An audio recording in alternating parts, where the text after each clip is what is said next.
The soldiers mocked Jesus. Then the soldiers of the governor took Jesus into the Praetorium and gathered the whole garrison around him, and they stripped him and put a scarlet robe on him.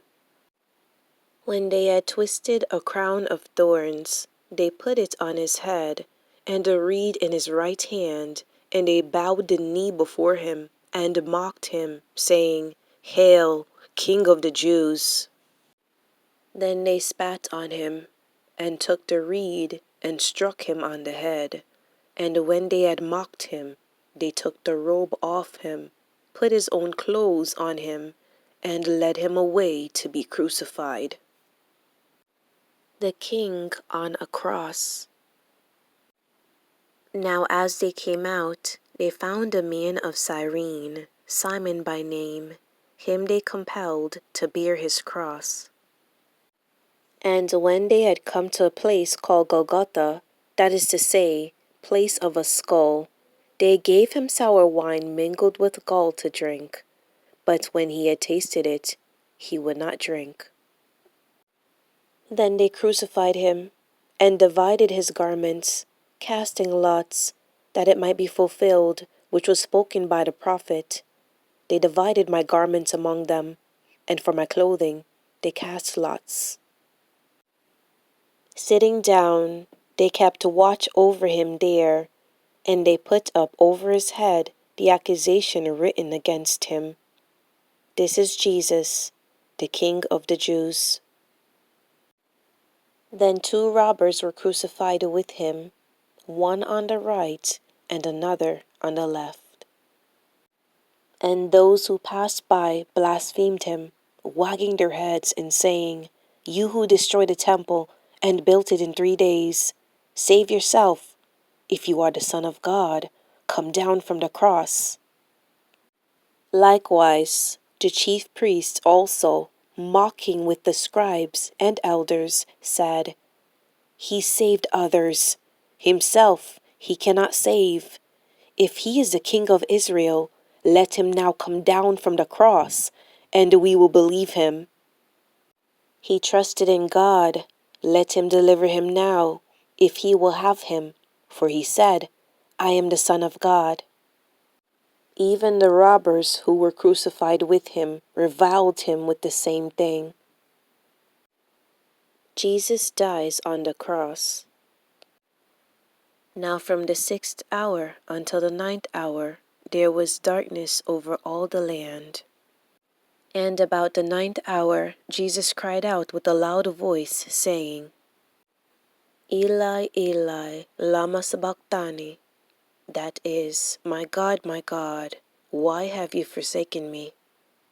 Some of those who stood there, when they heard that, said, "This man is calling for Elijah." Immediately one of them ran and took a sponge, filled it with sour wine, and put it on a reed, and offered it to him to drink. The rest said, "Let him alone. Let us see if Elijah will come to save him." And Jesus cried out again with a loud voice, and he yielded up his spirit. Then, behold, the veil of the temple was torn in two from top to bottom, and the earth quaked, and the rocks were split. And the graves were opened, and many bodies of the saints who had fallen asleep were raised. And coming out of the graves after his resurrection, they went into the holy city and appeared to many. So when the centurion and those with him who were guarding Jesus saw the earthquake and the things that had happened, they feared greatly, saying, "Truly, this was the Son of God." And many women who followed Jesus from Galilee, ministering to him, were there looking on from afar, among whom were Mary Magdalene, Mary the mother of James and Joseph, and the mother of Zebedee's sons. Before I move on to the next section, let's go back and see what we've learned so far. Okay, so we have the soldiers mock Jesus. the king on a cross, and Jesus dies on the cross. Prophecy was fulfilled in all three sections. Let me explain. When I first read Psalm 22, I was blown away because it was David from the Old Testament, and it speaks of Jesus on a cross. Let's go. Psalm 22 verse 1 and Matthew 27 verse 46 both say, my God, why have you forsaken me?" Psalm 22 verse 8 says, "He trusted in the Lord, let him rescue him, let him deliver him, since he delights in him." Matthew 27 verse 43 says, "He trusted in God, let him deliver him, now if he will have him, for he said, I am the Son of God." Okay, so let's go to Matthew 27 verse 35. It says, "Then they crucified him and divided his garments, casting lots, that it might be fulfilled, which was spoken by the prophet. They divided my garments among them, and for my clothing they cast lots." And that's exactly what it says in Psalm 22 verse 18. They divide my garments among them, and for my clothing they cast lots. Now you go back and read Psalm 22 for yourself. I'm sure there are many other key points to point out. I just want to do a few, but here's one last one which you cannot ignore. Psalm 22 verse 16, it says, "For dogs have surrounded me. The congregation of the wicked has enclosed me. They pierced my hands and my feet." All right, so I'm going to end it right there. So for those who were not convinced that Jesus was spoken about in the Old Testament, I just want you to go and read Psalm 22, his crucifixion especially in Psalm 22. And the whole Psalm 22 is about the suffering, praise, and posterity of the Messiah.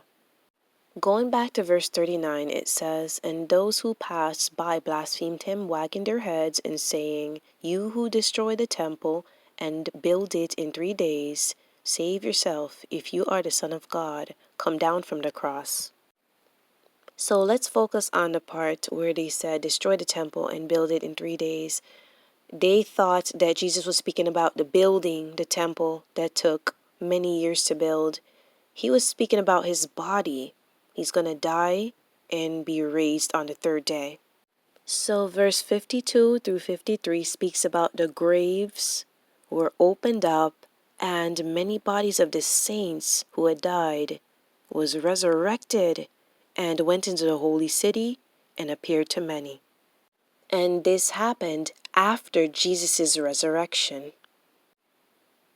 And it's a preview for what's going to happen when Jesus returns for his world on Judgment Day. Because the dead in Christ will rise first and will be with him. And then everyone else will rise to be judged and condemned to eternal torment with Satan. I also want to add that one of the thieves repented and went to heaven. You can find that in Luke chapter 23, verse 40 through 43. So one thief rebuked the other, saying, "Do you not even fear God?" And then he said, "We are indeed being punished for what we have done, but this man has done nothing wrong." So he's speaking about Jesus. Then he looked at Jesus and said, "Lord, remember me when you come into your kingdom." And Jesus said to him, "Assuredly I say to you, today you will be with me in paradise." Okay, we have 2 more sections of this chapter left. So let's move on to Jesus buried in Joseph's tomb. Now when evening had come, there came a rich man from Arimathea named Joseph, who himself had also become a disciple of Jesus. This man went to Pilate and asked for the body of Jesus. Then Pilate commanded the body to be given to him. When Joseph had taken the body, he wrapped it in a clean linen cloth and laid it in his new tomb, which he had hewn out of the rock. And he rolled a large stone against the door of the tomb, and departed. And Mary Magdalene was there, and the other Mary sitting opposite the tomb. Pilate sets a guard. On the next day, which followed the day of preparation, the chief priests and Pharisees gathered together to Pilate, saying, Sir, we remember, while he was still alive, how that deceiver said, After 3 days I will rise.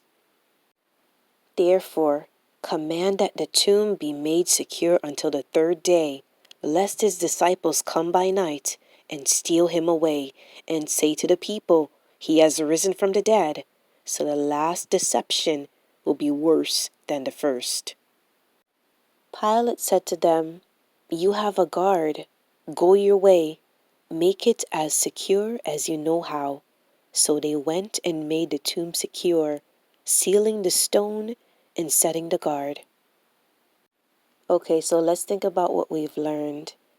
Joseph had taken Jesus' body, wrapped it in clean linen cloth, and laid it in his new tomb that he hewn out of a rock, just for Jesus, right? And then he took a large stone and closed up the area. And to refresh your memory, this is a rich man from Arimathea, Joseph, who became one of Jesus' disciples. I know that there are a few Josephs in the Bible.